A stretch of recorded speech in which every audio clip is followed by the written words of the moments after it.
راديو إيرنا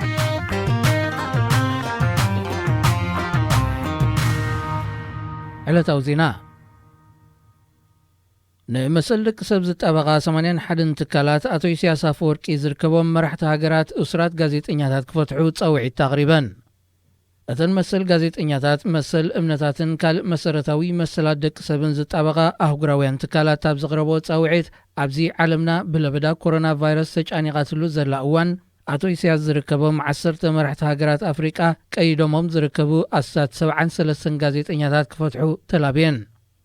أب أفريقيا ጋዜጠኛታት أسيروم زركبو 10 مرحتي إسياس أفورك ناي إرترا أبي أحمد ناي إثيوبيا جمال عبد الماجد بوتن ناي ألجيريا باتريك تالون ناي بنين بيير نكورنزيزا ناي بروندي بول بيا ناي غانا إدريس دبي ناي تشاد عبد الفتاح السيسي ناي جبتسي سعد الدين إل أوتمانين ناي موروكون بول كاغامي ناي رواندانيوم أتن تكالات تطابقتي سواوي مسلات نزي ጋዜጠኛታት أسرات كفتح زتصوع دبدابي بمجدي إيميل كمزلاخو تحبيرو قدحنا زتصوعيت ناب كومشنر حورة أفريقيا وانا صحفي حورات هاجراتن دايركتور ودب تعنا عالمون تلايغلا أبزوان زياب 10 هاجرات أفريقيا 73 ጋዜጠኛታት تأثيرهم كمزلو صبصابات زن تكالات يملكت بفلا ابتا بناصنت برساب دحريت التسرع إرترا أب كل تشحن حدن كابز الصور ندحر نلعلي 19 عامتات دهايم زطفو بوحدو 16 ጋዜጠኛታት كمزلو يفلات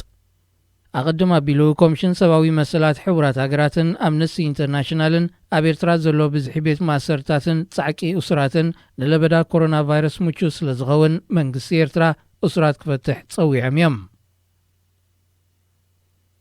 سعود عرب كم أكل نايتي لبدا كورونا فيروس المكتات توسدو زلا سقومتات ناي وصاي سرحتنياتات زحتت وكفلت كسامو داتا سنة كلا تشحن عسران دو كبل كمزو السنة منيستر وشتاو قدات تهاجر أفليتو منبري فقد نمحداس يغن كالي مس فيزاز تحاز نتفتات نسات 3 صوارح دو كمزو ولا زفلت نقسنت سعود عرب جيزيو زاكلا منبر فقد وي إقامة دما نسل صوارح كم سنة وحفليتو فيزا وإقامان محداس ناب كفلي باسبورت وجوازات مخات كم زيد اللي بمملكات دما بمقدي مربب حبريتا كسالت كم زغل أملكتو عبد سعود عرب باب سفلالي ناي جزا قلبتن كالو مويان زتوافرو أسات 9 مليون ناي وصعي سرحتنياتات اللهو عبد هاجر مبزحتن أم ناي جزا سرح زتوافرا دك أنسيو زركبهم أسات 50 إرتراويان كم زلو صبصابات إمباسي إرترا يحبر أزم أب سعود عرب زركب إرتراويان لبدا كورونا فيروس أب إرترا نمكتاب بزول بإمباسي إرترا كغفلوز التحتتو بزح جنزب كم زم مارورو أقدمو تقاليحيو زباوي ودب إيجاد وي بين منقساوي بعل سلطان معبالة هاجرات مبرق أفريقيا نزقبرو زلواك ألسن مدقاف نفس وكف أبال هاجر $100 وفيو أتي شمونت أبال هاجرات زحقوفو ودب وكلتو زاقيت ناب يوغاندا كينيان دبوب سودانن بمبصح نتحجز كركبون كلو ناب تنز ترفاون تمساسالي تلوخو كفت سموغانو دبلوماسينياتات حبيرام أتي إيجادنا أبال هاجرات زوفي حجز بزحكو أنت زيكونه أمونغوتن أبالات نزلو حد حداوي مدقاف نمغتتي لبدان متبع زعلمه توقسو مغانيام وكلتيتي زبا ودب زقلصو شوعت مرحتي أبال هاجرات إيجاد ب3 مقابيت أبزكايدو نلبدا كورونا فيروس زملكت زي توكلت إيرترا كابزي زبا ودب حجز كتقبل مخانن زي مخانن أيتنتصرن أبتي مرحتي إثيوبيا جيبوتي سودان صوماليا يوغندا دبوب سودان كينيان كمون أبو ومبر إيجاد زكايدو ناي فيديو وعلا لذي لعلمنا قد إموازلو ناي تعنا بدهو أبال هاجرات إيجاد بحبار زمكتالو استراتيجي نمزتاي زعلميو أبزي نزبانا قداسي زغون وعلا زي ترغبه انكو مراحي بريزيدنت إيرترا ترايو إيرترا كاب كل تشحن شوعتنا تحيزا أبالنتا كابيقات سحيبا كوانت نبرت أب كل تشحن 10 حدن كثملس زكايدو فتنون مسناخل كمزقت أميتا قليصو إيقاد أب زكايدو حدا وعلاتات بانديرا إيرترا سكال كوانت غنى ن إيرترا زوكل بعل سلطان قنا كساتف أيران زينا أبزي فتسم راديو إيرنا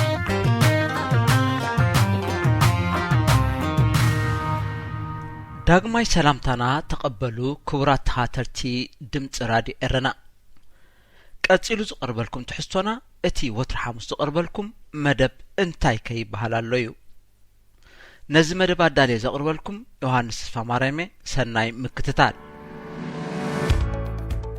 ኣብዚ ዓለምና በለበዳ ቀታሊ ሕማም ቫይረስ ኮሮና ተሰናቢዳ ኣብ ከቢድ ወጥሪ ኣትያትሉን ካብዚ መልአከ ሞት ዝኾነ ሕማም ንምውፃእ ከቢድ ቃልሲ ኣብ ተካይደሎ ዘላ ግዜ ኣብ መላእ ዓለም ዝርከቡ ኤርትራውያን እውን ብዛዕባ ነፍሶምን ህዝቦምን ብምጭናቕ ኣብ ከቢድ ሻቅሎት ተሸሚሞም ፖለቲካውን ቁጠባውን መፍትሒ ንምምጻእ ከይተሓለሉ ይጽዕሩ ኣለው። ኮይኑ ግና ካብቲ ቀታሊ ቫይረስ ንላዕሊ ጸገም ኮይኖም ዘሎ ህግደፍ ምዃኑ ኣብቲ ብመገዲ ኣብ ሶሻል ሜድያ ዘካይዶ ዘለው ክትዕንዘተን ብቐሊሉ ምፍላጥ ይከኣል። ኣብዚ ፈታንን ፍሉይ ሕብረትን ዘድልየሉ ዘሎ እዋን ኩሎም ኤርትራውያን ብሓባር ኮይኖም ነዚ ለበዳ ሕማም ንምምካት ሰናይ ተበግሶታት ይወስዱ እኳ እንተሃለው እቲ ወትሩ ንሱ ዝደለዮ ሓሳብ ህዝቢ ኣሜን ኢሉ ተቐቢሉ ክትግብሮ እምበር ካብ ህዝቢ ዝመጸሉ ሓሳብ ዘይቅበል መንግስቲ ኤርትራ ሕጂ እውን ጥረ ገንዘብ እምበር ብንብረት ከም ዘይቅበል ኣፍሊጡሎ። በዚ ድማ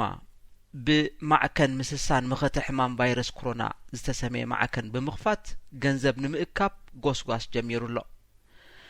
እዚ ምውፃእ ገንዘብ ፈለማ በቶም ኣብ ሰሜን ኣሜሪካን ኤውሮጳን ዝርከቡ ክሳብ ለይቲ ሎሚ ከይተሓለሉ ዝድግፎ ዘለው ደገፍቱ ገንዘብ ከዋፅእ ዝገበሮ ጻዕሪ ዳርጋ ብዙሕ ፍረ ኣይረኸበሉን። ህዝቢ ተሓሊልዎ ስለ ዝኾነ ብዙሕ ተስፋ ኣይረኸበሉን። ነዚ ብላዕሊ ብመንሕራይን ብድልየትን ከም ዝጀመረ ዘምስል ኮይኑ ግና ብውሽጢ ድፍኢትን ጸቕጥን ዘለዎ ዘይስሉጥ ወፍሪ ምእካብ ገንዘብ ዕውት ንምግባር ብግዴታ ክገብርዎ ግዜ ኣይወሰደሎምን። ከምቲ ኣብ ዜና ራድዮ ኤርና ዝተቃልሐ ድሮ ነቶም ኣብ ሃገራት ዓረብን ውሽጢ ኤርትራን ዝርከቡ ዜጋታት በሓይሊ ብምግዳድ ገንዘብ ከም ዘዋጽኡ ይገብሩ ከም ዘለውን ካብ ውሽጢ ኤርትራ ዝመጸና ሓበሬታ የመልክት። እዚ ኣብ ስደት ይኹን ውሽጢ ሃገር ብስም ምክልኻል ለበዳ ቫይረስ ኮሮና ዝግበር ዘሎ ዘመተ ገንዘብ ፈለማ በቶም ንባዕሎም ክሕገዙ ዝግብኦም ውጻዓትን ትሑት መነባብሮን ዘሎም ዜጋታት ምጅማሩ ህግደፍ ገንዘብ እምበር ወጻዓ ህዝቢ ከም ዘይገድሶ ዘመላኽት ምዃኑ ብዙሓት ዜጋታት ትማልሎም ዝሰማምዕሉ ሓቀኛ ባህርያት ህግደፍ እዩ። ብፍላይ እቶም መሰል ገዛ ርእሶም ከየኽበሩ ነቲ ስርዓት በሓይሊ ተማእዚዞም ዝኸዱ ዘለው ኣባላት ሚኒስትሪ ምክልኻል ኣብ ከቢድ ማእትታዊ ስራሕ ተዋፊሮም ጉልበቶም ብናጻ ምምዝማዞም ከይኣክል ብተወሳኺ ካብተን ኣብ ወርሒ ዝቕበልዎን $20 ዘይመልኣ ሒደት ናይ ጅባ ገንዘብ ብስም ቫይረስ ኮሮና በባሃድኦም ይቁረጸሎም ምህላው ባዕሉ እቲ መንግስቲ ኣብተን ዝውንነን መራኸቢ ብዙሓን ኣቢሉ ብተሓጓስ ከይሓፈረ ይሕብር ኣሎ። እዚ ብግዴታ ዝዋጻእ ዘሎ ገንዘብ ኣብቶም ካልኦት ውጻዓት ሓረስቶት እውን ይልሕም ስለ ዘሎ ህዝቢ ዝገብሮ ጨኒቕዎ ፍታሕ ካብቶም ኣብ ግዳም ዘለው ኤርትራውያን ክመጾ ይትምነ ከም ዘሎ ዝረኸብናዮ ሓበሬታ የመልክት። ብኻልእ ሸነኽ ኣብ ወጻኢ ዝርከቡ ኤርትራውያን ምምሕዳር ህግደፍ ብቫይረስ ኮሮና ኣመኽንዩ ዝምዝምዞ ዘሎ ገንዘብ ደው ከብሎ ይጽውዑ ኣለው። ኣብ ክንዱስ ነቲ ካብ ዕደና ወርቂ ቢሻን ካልእን ዝረኸቦ ኣታዊታት ንኸምዚ ዝበለ ጽንኩር እዋን ዘይከውን ተኾይኑ ደኣ ንመዓስ ክኸውን ተቐሚጡ ብምባል ክሓቱ ጀሚሮም ኣለው። ኣስዒቦም ድማ እቲ ገንዘብ ዘየሎ እንተኾይኑ ህግደፍ ኣብ ምንታይ መዓላ ከም ዘውዓሎ ክሕተት ከም ዝግብኦ የተሓሳስቡ። ስርዓት ህግደፍ ኣብ ዝሓለፈ 10 ዓመታት ነቶም ኣብ ኤርትራ ተዓቂቦም ዝነበሩ ፖለቲካውያን ተቃዋምቲ ኢትዮጵያ ካብ ኣፍ ህዝቢ መንዚዑ ልዕሊ ዓቕሙ ገንዘብ ይብትነሎም ምንባሩ ኩሉ ዜጋ ዝፈልጦ ምዃኑ ዘዘኻኽሩ ገለ ዜጋታት ሎሚ ካዝናት መንግስቲ ንህዝቢ ኤርትራ ዝኸውን ገንዘብ ከም ዘይተረፎ ይምግቱ። በቲ ካልእ ሸነኽ እውን ህግደፍ ከም ልማዱ ህዝቢ ኤርትራ ካብዚ ሕማም ክፍወስን ክትዕሞን ኢሉ ሰሪሑ ከም ዘይፈልጥ ብምዝኽኻር ህዝቢ ኣብ ክንዲ ጸማም እዝኒ ዝሃቦ ህግደፍ ዝመሳሰል ብውሁድ ፖለቲካዊ መገዲ ገይሩ ካብ ስልጣኑ ከኣልዮ ዝተፈላለዩ ተቃውምቲ ፖለቲካውያን ሓልታት ካብ ስደት የዘኻኽርዎ ኣለው። ኣብ ኢትዮጵያ ኣቐዲሞም ተሰዱን ሕጂውን ስደዱን ዘለው ኤርትራውያን ካብ መንግስቲ ሃገር ናይ እንቋዕ ድሓን መጻእኹም ኣቀባብላ ከም ተነፍጎምን እቲ ኣህጉራዊ ሕጊ ዝእዝዞ መሰል ዕቑባ ይኽልከሉ ከም ዘለዉ ብተደጋጋሚ ይሕብሩ ኣለዉ። ብተወሳኺ እውን እቶም ኣብ ማዓስከራት ዝርከቡ ስደተኛታት እውን እቲ ዝቕመጡሉ ዘለዉ ማዓስከራት ክፈርስ ምዃኑ ይንገሮም ከም ዘለዉ ይገልጹ። መንግስቲ ኢትዮጵያ ብሰንኪ ሕማም ቫይረስ ኮሮና ንድሕነት ዜጋታቱ ንምሕላው ኩሉ ሰብ ኣብ ገዛ ክጸንሕ ወሲኑ ይርከብ። በዚ ድማ ኣብ ከም ኣዲስ ኣበባ ዝበለ ዓበይቲ ከተማታት ዝሰፈሩ ናይ ከተማ ስደተኛታት ኤርትራውያን ናይ መኽፈሊ ገዛ ክራይን መግብን ከምኡውን ሕክምናን ጸገም የጋጥሞም ከም ዘሎ ብምሕባር እቶም ኣብ ዝሓሸ ሃገራት ዝርከቡ ስደተኛታት ይሕዋቶም ገንዘባውን ሞራላውን ሓገዝ ክገብሩሎም ጻውዒቶም የቕርቡ ኣለዉ። ናታቶም ሓላፍነት ክወስዱ ዝግብኦም ከም ናይ ኢትዮጵያ ትካላት ስደተኛታትን ተመለስትን ማለት ኣራ ይኹን ተጸዋዒ ጉዳይ ስደተኛታት ውድብ ሕቡራት ሃገራት ማለት UNHCR ቆላሕታ ከም ዘይገበሩሎም ሓቢሮም ኣለዉ። ሄሎ ሄሎ ሰላም ዮናስ ሰላም ስማዓካ ኣሎ? ሃይ ሰላም ዮናስ ከመይ ኣለኻ? ሽመይ ዮሃንስ ተስፋ ማርያም ይበሃል ካብ ድምፂ ራድዮ ረና ይድውለልካ ዘለኹ።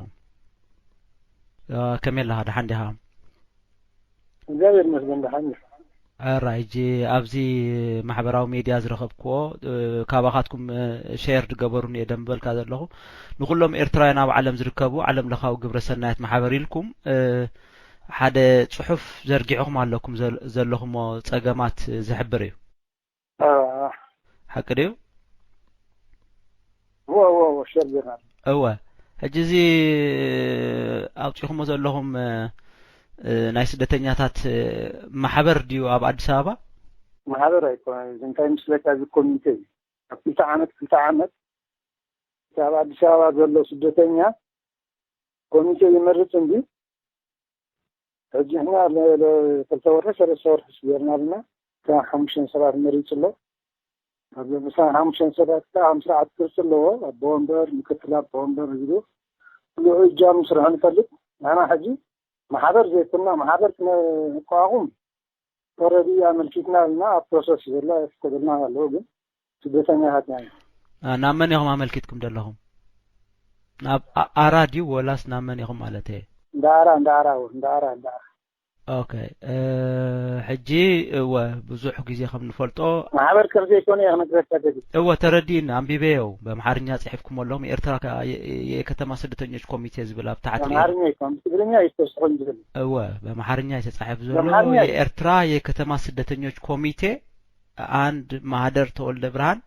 ካልኣይ ዮናስ ተኽለ ሳልሳይ ኢሳቅ ዮሴፍ ራብዓይ ተኽሊት ክፍሎም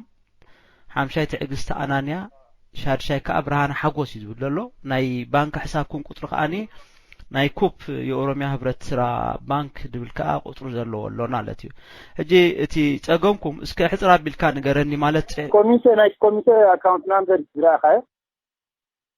ናይ ሓደ ሰብ ዘይኮነች ናይ ኮሚቴ ክልተ ሰባት እዮም ዘውፅኡ ማለት እዩ። ሕጂ ዝምሰል ዘሎ ሓድሽ ኣክቹዋሊ ግን ናይ ኮሚቴ አካውንት ናምበር እጂቲ ኣውጪኹሞ ዘለኹም ኮሚቴ እቲ ጸገማትኩም ኣውጪፍኩም ኣለኹም ማለት ኣብ ሽግር ወዲቕኩም ከም ትርከቡ ናይ ገዛ ክራይ ናይ መግቢ ናይ ሕክምና ካልኦት ኣድለይቲ ነገራት ኣብዴት ረኽብሉ ኣብ ሽግር ከም ዘለኹም ወዲቕኩም ኣለኹም። ሽግርና ዳሞ ሰማይ ትሬዘሎ ኩነታት ሰብ ኦልሬዲ እንቃሳቀስ የለን እንጂ እሶም ግን UNHCR ይኹን ኣራ ይኹን ዘረ ይኹን ብዛዕባ ስደተኛ ኣብ ሜድያ ንከታተልና ብዛዕባ ዝበልዎ ነገር የለን ስለዚ ካዘረግሻና ንዝኾነት ተቲምና እወ ክሳብ ሕጂ ዝረኸብኩሞ ግብረ መልሲ እንታይ ድመስል ካብ ህዝቢ? ኦልሬዲ ሕጂ 4 መዓልቲ ዘሎ ምስለኒ ሕጂ ኣካውንት ናትና ፈተሽናይና ኣለና ግን ጽባሕን ድሕሪ ጽባሕ ክንዛረበኩም ገለ ዝበሉ ሰባት ኣለዉ ምስለኒ ከምኡነት ሕጂ ከም ስታዲ ዘሎ ምንቅስቓሱን ብዙሕ ስለዘየለ ማለት እዩ ንባዕሉ ታዝሎ ኮይኑ ሽግር ስለዘሎ እዚ ኣብ ኢትዮጵያ ዘሎ ወጽዓ ስደተኛታት ነቶም ኣብ ሱዳን ሊብያ የመን ዝበለ ዓድታት ዝርከቡ ስደተኛታት እውን ብከቢድ ዝጸሉ ምዃኑ ዝተረድኦም ኤርትራውያን ነበርቲ ሃብታማት ሃገራት ድሮ ኮሚቴታት እንዳጣየሱ ብዓሰርተታት ኣሽሓት ዶላራት ካብ ደለይቲ ፍትሒ የዋጽኡሎም ከም ዘለዉ ካብቲ ኣብ ማሕበራዊ ሚድያታት ዝቃላሕ ዘሎ ሓበሬታታት ክንፈልጥ ክኢልና ኣሎና። ኤርትራውያን ኣብ ውሽጢ ሃገር ካብ ኤሪቲቪ ዝያዳ ነተን ካብ ኢትዮጵያ ዝፍነዋ መደበራት ቴሌቪዥን ይዕዘቡን ይከታተሉን ከም ዘለው ዝበጽሐና ተወሳኺ ሓበሬታ የመልክት። መንግስቲ ኢትዮጵያ ብመገዲ ብቐጥታ ኣብ ዝመሓላለፋ 4 መደበራት ቴሌቪዥን ኣቢሉ ምስ መራሕቲ ሃይማኖቱ ብምርድዳእ ንህዝቢ ናይ ጸሎትን ምህለላን መደብ የተሓላልፍ ኣሎ። ብተወሳኺ ብመገዲ ሚኒስተራቱ ኣቢሉ ህዝቢ ክረጋጋእን ብመንግስቲ ዝወፀ ሕጊ ክሕሉ ጻውዒት ከቕርብን ከምኡን ኣብ ኣብያተ ማእሰርቲ ዝነበሩ ናይ ሕግን ፖለቲካን እሱራት ይኹኑ ብዓሰርተታት ኣሽሓት ዝቁጸሩ ቀለልቲ ገበናት ዘለዎም እሱራት ኣብ ዝፈታኒ እዋን ክፈትሕ ብተረጋጋሚ እዋን ብመስኮት ቲቪ ክገልጽ ይርአ ኣሎ። በዚ ድማ ህዝቢ ኤርትራ በቲ ምሕረት ዘይፈልጥ መንግስቲ ህግደፍ ሓዘንን ጓሂን ተመሊኡ ከም ዘሎ ገሊጾም ህዝቢ ነተን ኣብ ትሕቲ መራሕቲ ሰራዊት ዝመሓደራን ካብ እሱራት እናፈራርሑ ብብላዕ ዘይነጽፋ ምንጪ ኮይኖንኦም ዘለዋን ኣብያተ ማእሰርቲ ንጹሃት ደቁ ክፍትሑ ሃረር ኣብ ምባልን ኣስናኑ ኣብ ምሕርቃምን ይርከብ። ህግደፍ ግና ብከም ሓላፊ ቁጠባዊ ጉዳያት ዝኾነ ኣቶ ሓጎስ ገብረ ህይወት ዝበሉ ካድራቱ ኣቢሉ ኣብያተ ማእሰርቱ ዝሓሻ መወሸቢ ቦታታት ምዃነን በኣሽከዕላል ነቶም ኣብ ስደት ዝርከቡ ኤርትራውያን ክገልጽ ይስምዓሎ። ነዚ ሰምዑ ኣብ ስደት ዝርከቡ ዜጋታት ድማ ሓለፍቲ ህግደፍን ተሓባበርቶምን ብምጽናት ህዝቢ ኤርትራ ጽባሕ ንግሆ ቀንዲ ተሓተቲ ምዃኖም ከም ዘይምሕርዎም ይገልጹ ኣለው እንዳበልና ንሎሚ ኣዳሊናዮ ዝነበርና መደብ እንታይ ከይበሃል ኣሎ በዚ ንዛዝም ንዝመዘሎ ሰሙን ብኻልእ ስምዕታ ህዝቢ ክሳብ ንምለሰኩም ሰሰናይ ዝምነልኩም ኣዳላዊ መደብ ዮሐንስ ፋማርያሜ ሰናይ ቅነ ሬድዮ ኤረና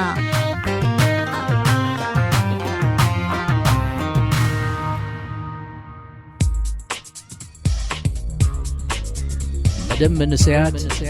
ኣብ ሬድዮ ኤረና ሰላምን ሙሉእ ጥዕናን ምሳኹም ይኹና ዝኸበርኩም ሰማዕቲ ሬድዮ ኤረና ብሓፈሻ ብፍላይ ከዓ መደብ መንስያት ከመይ ትቕንዩ ሓሙስ ኮይኑ ንዓኹም ይኾኒኦም ዝበልናዮ መደባት ሒዝና ኣብ ሰዓትና ተረኺብና ኣሎና ክሳብ ፍጻሜ መደብና ምሳና ክትጸንሑ ብኽብሪ ዝዕድመኩም ኣኽበረት መሓሪኤ ሰናይ ምክትታል መደብ መንስያት ኣብ ሬድዮ ኤረና ወናኒ ጊዜ ኣብ ህድኣት ጊዜ ኮይነ ምስ ጊዜ ብዙሕ እዋን ተጠማጢመ ስንክሳር ጊዜ ንምፍታሕ ብሱቅ ግምይ ኣጋረይ እኳ ተዘይኮነ በእምሮይን ሓሳበይን ርሑቕ መንገዲ ተጓዒዘ ግና ጊዜ ባዕሉ ብዘይ ፈቓደይ ናብ ዝነበርኩ ቦታ ይመሰኒ ዕዶት ጊዜ ግን ካብ ብርሕቀት ብገዛእ ርእሱ ብጊዜ ዝልካዕ ኮይኑ ረኺበዮ ጊዜ ቅርጹን ሕብሩን ባህሩን ንምልላይ ዝወስደለይ ጊዜ እንተሎ ንመዓልታት ዕድመይ ኣብዛ ምድሪ ምውካሱ እኹል ጊዜ ፈጺሙ ኣብ ሓደ ክቐውም ዘይክእል ናይ ሕሉፉን ህልውን መጻእን ነገራት ብዘይ መቁራጽ ዝዳነይ ዝምዝግብ ዘዘንቱ ዘእንፍት ወዘተ ወዘተ ተባሂሉ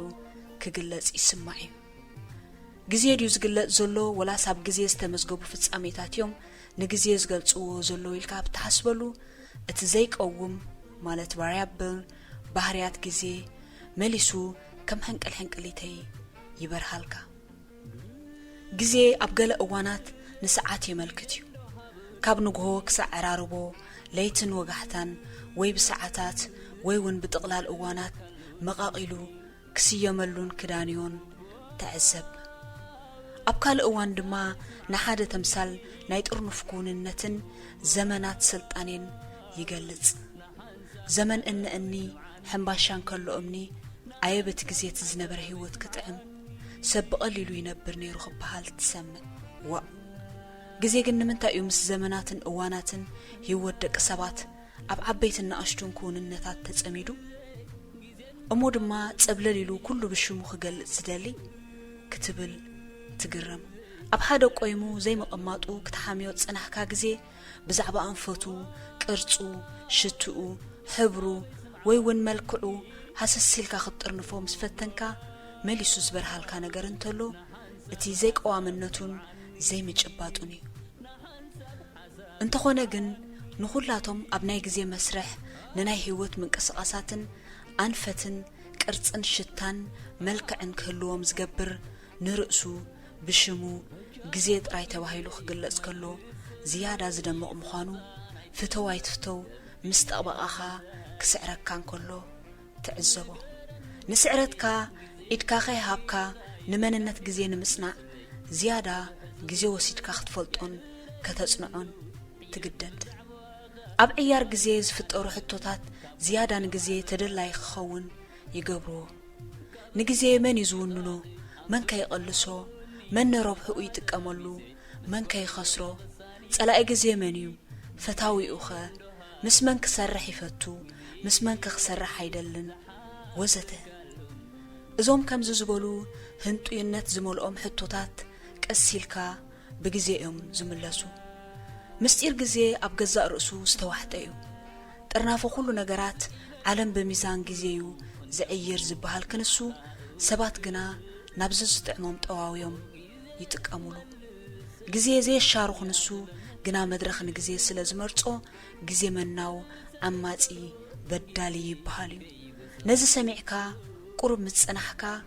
ግዜ ፈቃርን ለዋህን መዓልትኻ ዘይከልእን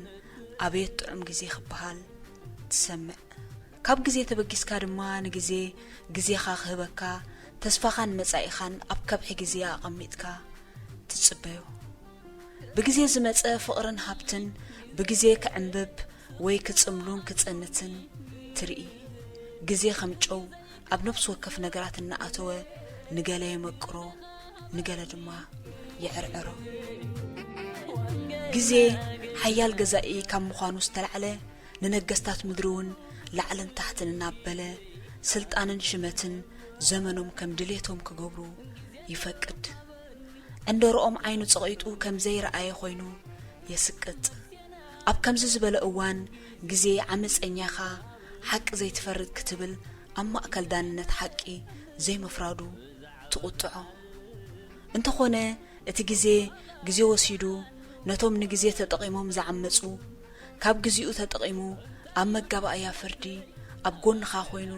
ንእህታኻን በደልካን እና ነገረ ክጣበቕን ኣብ መንበር ፍርዲ ተቐሚጡ ቀንዕና ክፈርድን ምስ ረኣኻዮ ንግዜ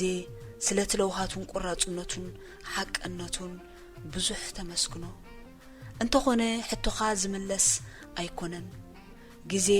ኣበይ ድዩ ምስ መን ድዩ ወጊኑ ከሳሲ ተኸሳሲ ጠበቓ ወላ ፈራዲ መሊሱ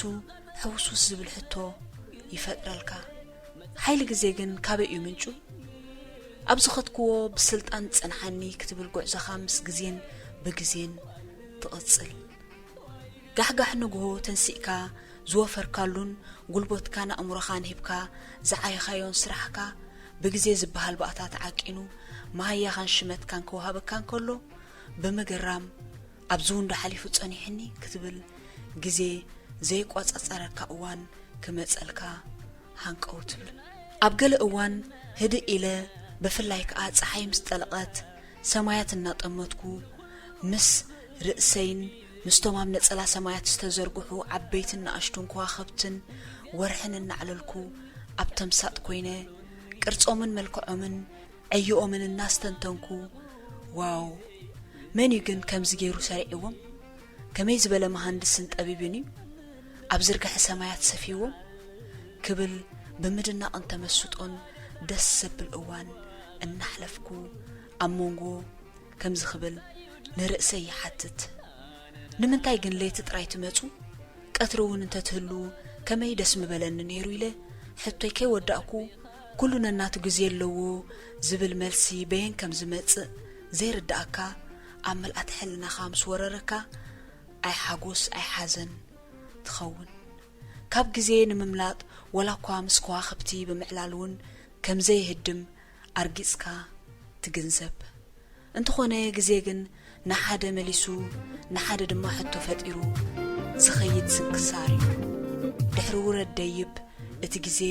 نتسفاخان دليت كان تسكيمو مسح التخاخوينو يمتص أمسكينكا دما بقداوك عتعتكا نزنت إلت مسخاخ خون كتحزولان تفتنكا نسجن جزيو حاليو فنسيقوكا يمركفمو أروما يحدس زملا سايمسلن نبزور له همي قلبين أبزبانو سقيلون برت عزيرو تملسن نبا يتصبيه كالو خيلكا تلمونو انتاتي بناي جزاء رأسون بر بناتكا جزي زي كوتسر جزي قديفكا يمركف جزي جن حلف ديو مسائي كتبل أبكلتيو سلس سنحكا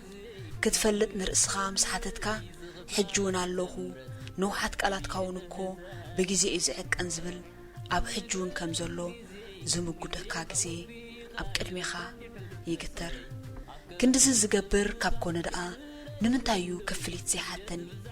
لوهك خونا لو محر زمست أني بحريات جزين تلو نسو وجن عليت بهر حبري زوبا أوراجا زبلو يبلون بناي سبات معيري زيك إياد تتصوعي زمن كنسو جنا تجزأي زمن زي مخاني إزد مايو كم بلوتون مروتون عركي جيري نزي بزي نبور مفل لايات دك سبات زرسح أزاني كسري لي أعمق أمس جزي كحلف زدالي عرك جزي كبحال زلون بهاجي مزنا قلبي جزي جنا ناتي زبل عركي كم زي بلو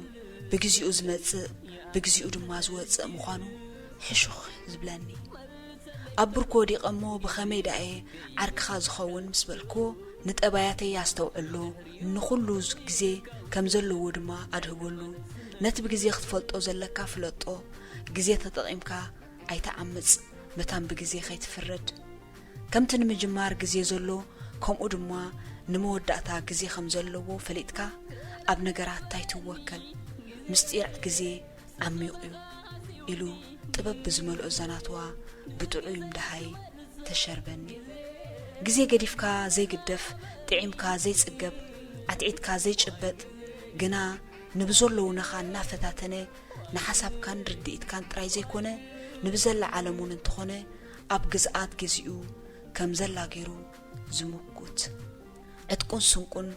أب إيدو زحزة جغنايو نخي أمنو زخسركو جزي حسبون كلهو بخا نجزي أب جزيو سمعيو زبلي حدشتن وها زبلون مهزوتات سنفلتت علم ناري أبزر نقلومن كم زز أمثل نجر دقيم أي كهلون يله أبز مسات قلومن أوان جزي حشوخيلو أي تعشو أزون بأي بجزي مسحلفة كرسعيو انتخونه أنا جزي كال زير أخايوم حزلك خمتسي كبل نابنت سخونوني كم أرعى بركي بلتش أبيلو أبزبنات زنبورو زقرمو نقرات جنا جزي بسلطانو زحلفو من زوحات ومن نقرات نخا أمنوم أمتيو يرئيني نوح كيت أن حدما نايمر أي جزي خا أخيلولو يسور لي تقات إما كحمقو زي كألكو جزي قريفيو كاب أوري حيقي بزعب أخي حسبيلي تقمسيسة دكاسي تسقيبه بدب دبلكو أبقوني زنبرت ساعتي قولي حبلكوا أبلك جزي خاخا تنسيكا زولخا كتبل بملكت نقرتني مس جزي قد إمكا سجر زي مخانو لأل زي جزي كي كسركي تسمامي ببزمت أخوه كرنع كي عدمكو جبتو حزو دبخنا بلا موكيتو يرت عني حدا أوان كمزيلة حاتيتيو سمعان ندو جزي نمنتاي خاب زي فقادين أب زي سواعكو خانا متساكا أب هيوتي نسأنت تخل عني كبل أمريرة تزاربكو نسوغن حجي تقوطيع كاسل زلخا كسبت الزحل كان معكني جزي خيبكاي شعوخت الزانين كتفسهانيخا إلو بأقوى رأيزي حقوصو الأوانات ون بجزي خمز عير ناجيروني بزد ما فتسيمة كاب جزءات جزي خواتس كم زي كقل بحتصيرو الرقاقي تسولي حق ان مريرن ملسو نخنقركا حتصير يخون نبر نخت نبرولوس ناي نوح سنكيو بدحر زي ننوح جزي كركري مس جزي أقواريز أيو دحر مسنح أب حدا رفات بزعبا نايزا مدرقو زي الناقم قمكم كاللخو هندبت دبخيلو ነዛ ምድሪ ብናይ ገዜ ውዕልካ ኢኻ መጺኻ እያ ዘለኻ ካብ ህፃንነት ናብ ቁልዕነት ካብኡ ናብ ጉብዝና ብጽሕና ሽምግልና እርግና እናበልካ ድማ ነቲ ብዛ ምድሪ ክትጸንሓሉ ዘለካ ዘመን ወዲእካ ትእለይ ስለዚ ገምጋምካ ጌጋ መታን ከይከውን ክድግፈካ ኢለ መጽኤ ካብ ሎሙ ንድሓር ድማ ኩሎም ነገራትካ ንዓይኒ ግዜ ኣብ ግምት ከእትኻ እንትኸድካ ክሳራ እምበር መኽሰባይ ክትረክብን ኢኻ ክብል ተሪርን ዘየዳግምን ትእዛዛዊ ማዕዳ ሂቡ ጨልገመኒ መሪር ሓሳቡ ኣስተማቒርኸ ወዳእኩን ከለኹ ድማ ምልስ ኢሉ እንታይ ይመስለካ ኣነ ዝኹሉ ዝነገረካ ዘለኹ ኣነ እውን ውዕለይ ብግዜ እዩ ክሳበቲ ዝተውሃበኒ ግዜ ንዘሎኒ ማዕከን ግዜ መቓቒለ ንዓኹም ክህበኩም ክብል ዓቢ ምስጢር ሕሹኽ በለኒ ናብ ሙሉእ ንቕሓት ኣእምሮይ ተመሊሰ ለካ ግዜ እውን ንርእሱ ብግዜ እዩ ዝድረት ኢለ ደረት ልበይ ሃሪመ በዚ ብስራት ልበይ ብሓጎስ ተጎብአ ግዜ እውን ተኣዛዙ ይባ በልኩ ነቲ ብግዜ ዝዕቀን ናይ ግዜ ውዕለይ ምስ ወዳእኩ ብዘይ ግዜ ናብ ዝህሉ መጀመርታን መወዳእታን ዘይበሃለሉ ግዜ ዘይዳኒ ሕብረተይን ምስ ግዜን ናይ ስቃይ ዘመነይ ዘብቃዓሉ ሓድሽ ውዕል ምህላው ተሓኩሰ ደጊመ ተሰራሰርኩ ድሮ ግዜ ካባይ ዝረሓቐ መሰለኒ እንተኾነ ሕጂውን ግዜ ተመሊሱ ነዚ ትጽበዮን ትብህጎን ዘለኻ መድረኽ ቀድመ ብብጻሕካ ጌና ኣብ ህልውና ግዜ ኮንካ እትፍርሞ ውዕል ኣገዳሲ ይኽብል ክቕጽልና ተጸብኽዎ ዕላሉ ቆሪጽኒ ተሃንፈፈ ድሕሪ ዝሕልመይን ሓሳበይን ምስ ግዜ ምስ ትዋና ግዜ መሕላፊ ሓይሽበልኩ ካብ ጉይ መውዓል ክሳድ መሓዚ ኢለ ናብ ወናኒ ግዜ ይምርሻ ኣለኹ ወናኒ ግዜ ግን መኒ ሳሙኤል ገብረ መስቀል መጋቢት 2020 ሬድዮ ኤረና